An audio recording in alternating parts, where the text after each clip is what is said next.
Hey YouTube, what's up? My name is Cindy Jones-Viteri. I'm 23 years old. I'm from Manhattan, New York, and I currently live here in Bali.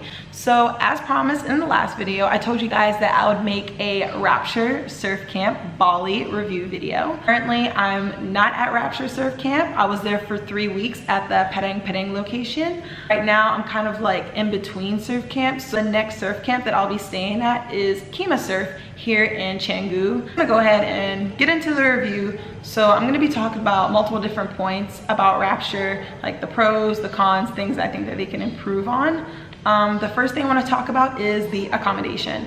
So Rapture Surf Camp has 6 different accommodation types at the Padang location. They range from a double twin fan room to a luxury villa. They're all at different price points. The one that I personally stayed at was the dorm room, which is me and 3 other people. I personally really liked the dorm room. I didn't have a problem with any of my roommates. We also have daily housekeeping, so the room was really clean all the time. Once in a while, a bug or 2 might sneak in. And when I say bug, normally a mosquito or like a really tiny lizard.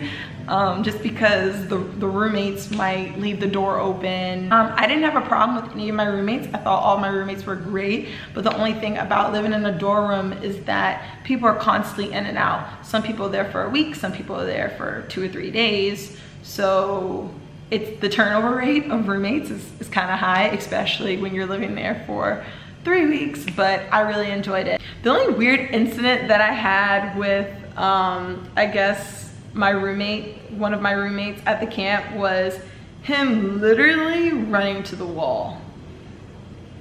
It was the weirdest shit I've ever seen in my life. No, I mean literally running to the fucking wall. Because what happened was that he was walking and I was standing in the room and the doors were open, and there was a little bit of an arch, where the door was.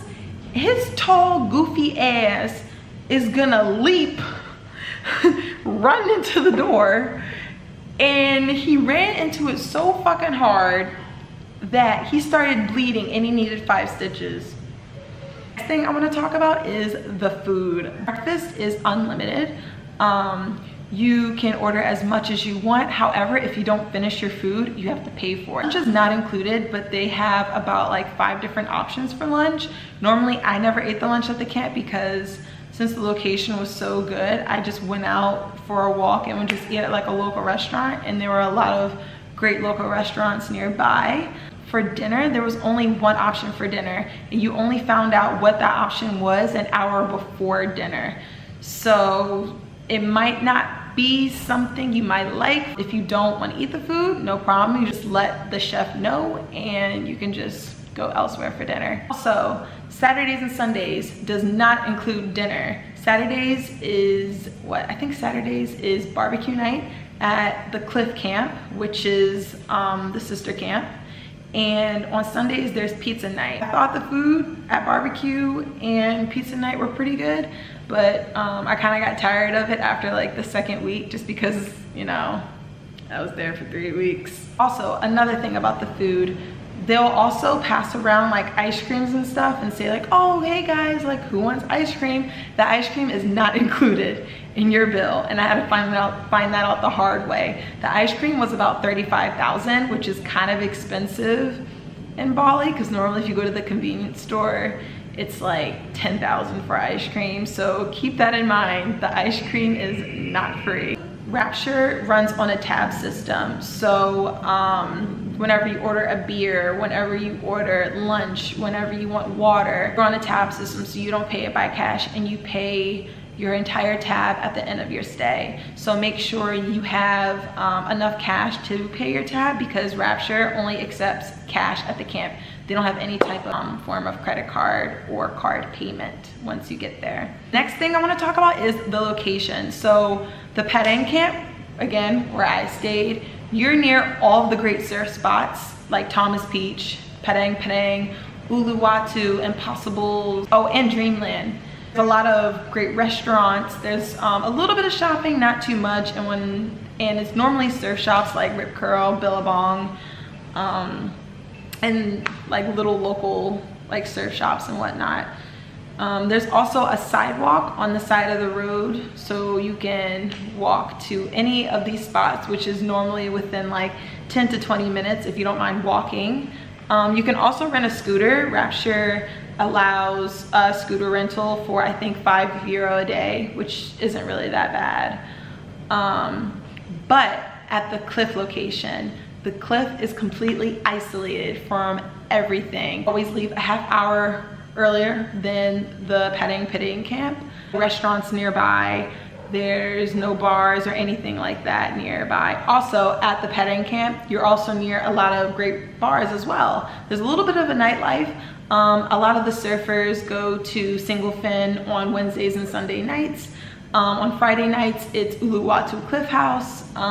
So yeah, the nightlife scene is pretty good as well. Personally, I didn't really go out that much just because surfing for 4 hours a day, you're just so tired. You just want to just take a nap. I have been to Single Fin. It's kind of more of like a surfers type bar place.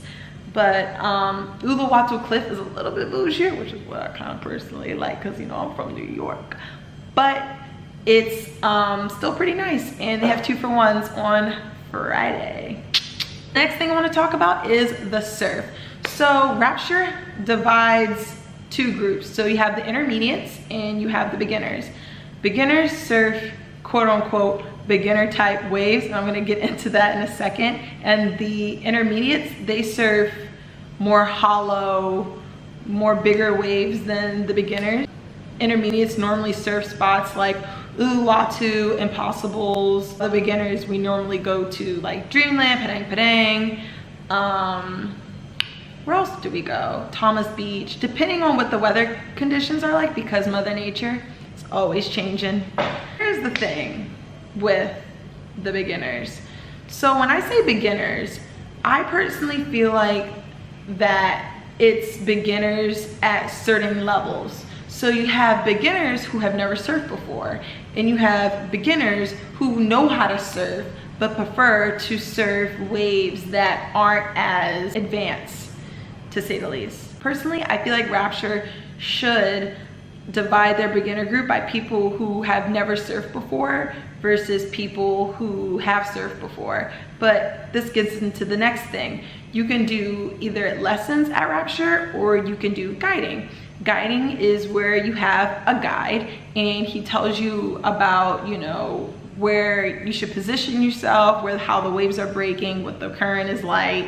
And he kind of is, well, and he's supposed to keep an eye on you. And then for the lessons, you pretty much just get pushed. And when I say push, they just push your board.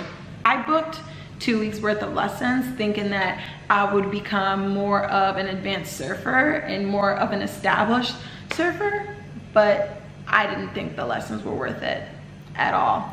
And this gets into the next thing. I personally think that the surf instructors at Rapture are surfers, not instructors. Personally, I feel like I was a little bit ripped off of my money when it came to the lessons. I spoke to the owner about it and he was kind of just like, well, there's nothing you can do. You already bought the lessons. So he didn't really accommodate me in any type of way, which was a little bit disappointing. But the thing is that with the lessons, they tell you, so here's my thing. My experience with lessons was that, okay, here's your surfboard. This is how you get up on the board. Do you have any questions? And it's like, yeah, everything. I thought the lessons, they would hold my hand a little bit and give me more baby steps in the process, but all they did was push your board. And when I say push your board, I mean push your board so you can catch a wave. So guiding, you catch your own waves, and in lessons, they push you. But that's it. I personally got a little bit scared the first time I surfed, just because we went to Dreamland and I got caught on the inside, and then the inside of a wave is when a wave is breaking, right? And you're right here and it just keeps breaking on you and breaking on you. And that's what happened to me. And he didn't teach me how to paddle when you're stuck on the inside or how to get out of the inside. There was no type of instruction with that whatsoever. I also didn't feel like I was safe when I was out there with the instructors. I never pushed myself. I knew my boundaries when it came to surfing. Whether the waves were too big or the current was too strong, I strongly was like, no, I'm going back to the shore. this is too much. It was no sense of instruction. Also, the instructors, don't get me wrong, the instructors are great people and great surfers, but they're just not instructors. They would also leave you to go catch waves for themselves. I'm paying for a 4-hour lesson and you're ditching me to go catch some waves. The next thing I want to get into is the yoga. So included in your price that you pay for Rapture, they offer daily yoga, and the yoga is really good. I really liked the instructor. I thought he taught it really well. However, there was not a set time when yoga was, and you didn't know until it was the day of, or 15 minutes before, or 5 minutes before. There was no sense of organization when it came to time for yoga. And you, like, for example, I would wake up and then he'll just come knock on my door and say, hey, we're doing yoga right now. It's like, okay, well, I didn't know. Another thing too, at Rapture Camp, there was just no sense of organization. Just even if you had like a question about your booking and like, oh, like I booked this and that, you know, the owner, not the owner, the manager would be like, oh, well, I don't know, I'll figure it out. It's just like, you should know, you're the manager.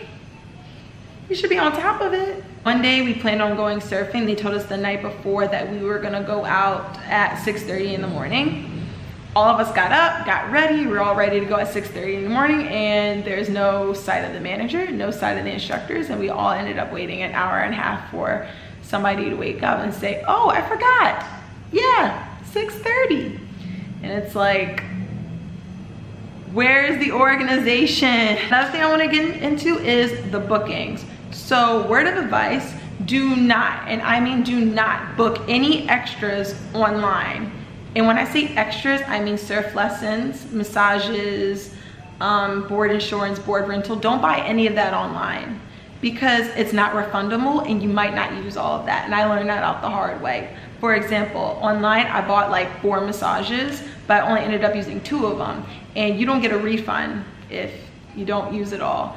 So it's best to not buy it online and to wait till you get there and say, hey, I wanna get a massage, and just add it to your tab and you pay that tab at the end of your stay. I personally wish I did that. Another thing too, there's 2 sessions of surf. So you have the morning session and you have the afternoon session. So if you buy a lesson, that lesson covers both sessions. But let's say, for example, you only wanna surf 1 session. You're still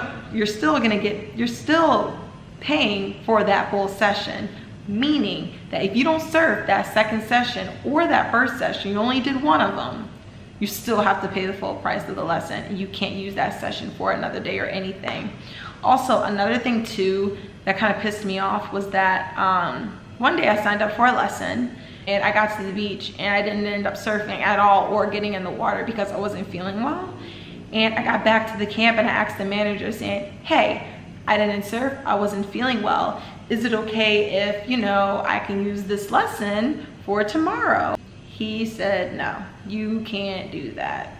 So also too, there's not a sense of, I would say, customer service when it comes to accommodating the guests. The next thing I want to talk about is the owner.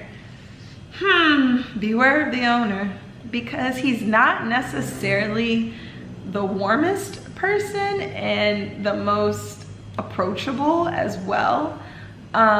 Personally, the owner of the camp, and I'm talking about like the owner of the camp, not the manager. Normally if you have a problem, it's kind of like he'll give you a little bit of an attitude about it. And just to give you proof of how he's not the warmest person, go on TripAdvisor, look at the reviews and read all the reviews underneath 3 stars and look at his responses. His responses are kind of shady, not professional, and are pretty rude. Why are you talking like that? That's not necessary.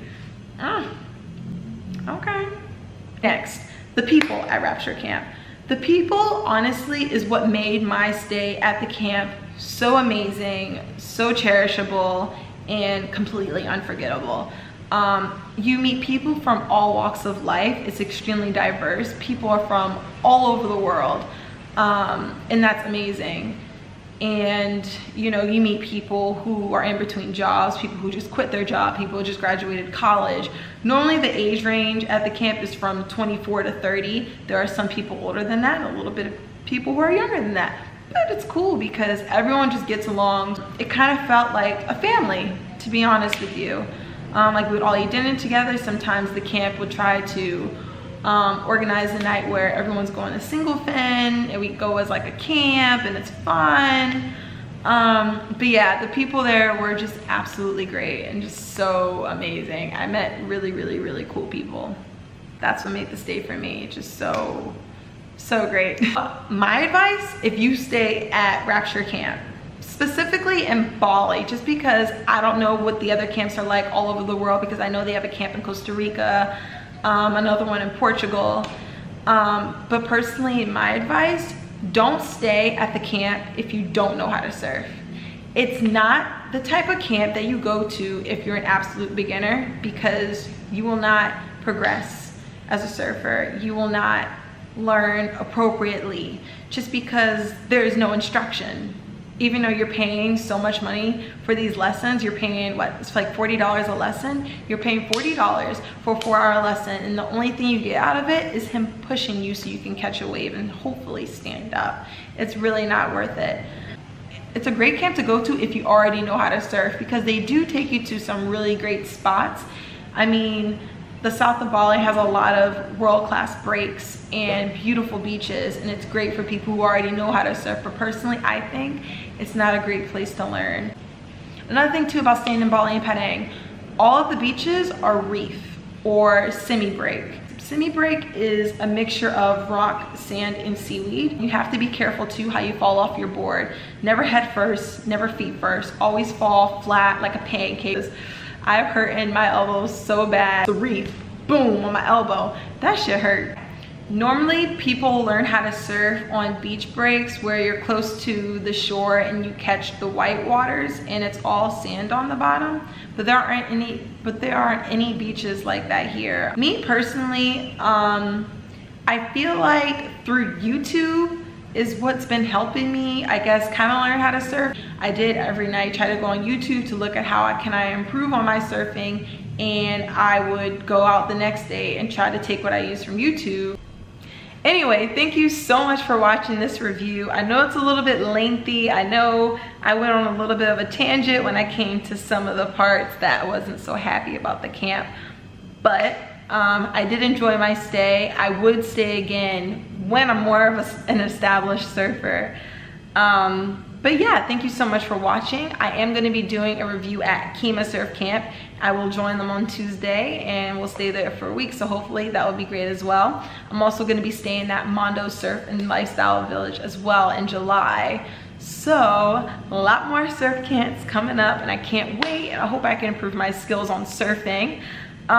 Please like, comment, subscribe if you like my videos. I want to see more reviews of surf camps / my experiences here in Bali. So yeah, thank you guys so much. See you guys.